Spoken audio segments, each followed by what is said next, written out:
Hi, sir. Are you okay? That looks like an official notice. Yes, it's a code enforcement warning for this jungle.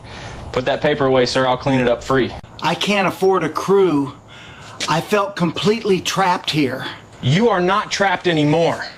Watch me clear this yard.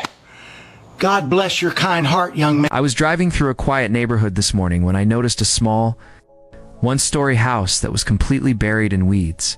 The property looked totally overwhelmed.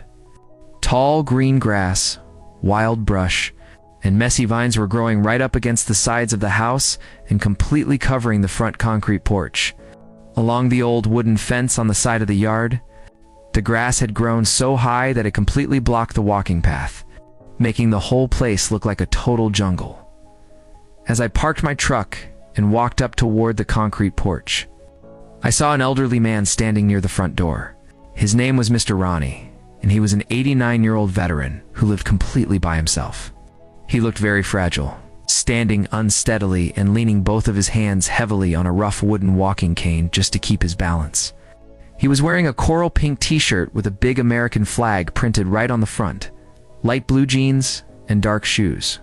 In his trembling hands, along with his cane, he was clutching a white folded piece of paper. I adjusted my cap, walked up the porch politely, and said hello to see if he was all right. I looked at him and said, "Hi, sir. Are you okay? That looks like an official notice." Mr. Ronnie looked up directly into my eyes, his face filled with sudden surprise and heavy worry.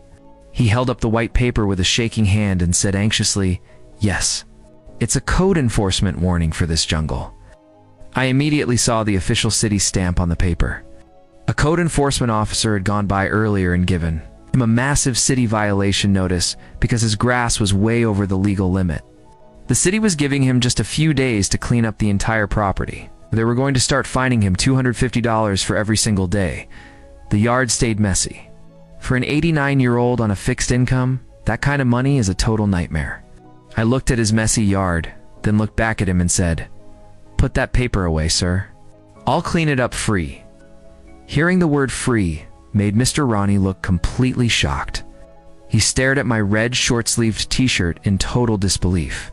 I naturally took another slow step closer to him on the concrete porch so he could hear me better, keeping direct eye contact. With a weary, shaky voice, he looked down at the notice and said, "I can't afford a crew." I felt completely trapped here. I looked him right in the eyes, shook my head, and told him, "You are not trapped anymore. Watch me clear this yard." The stress on his face instantly disappeared.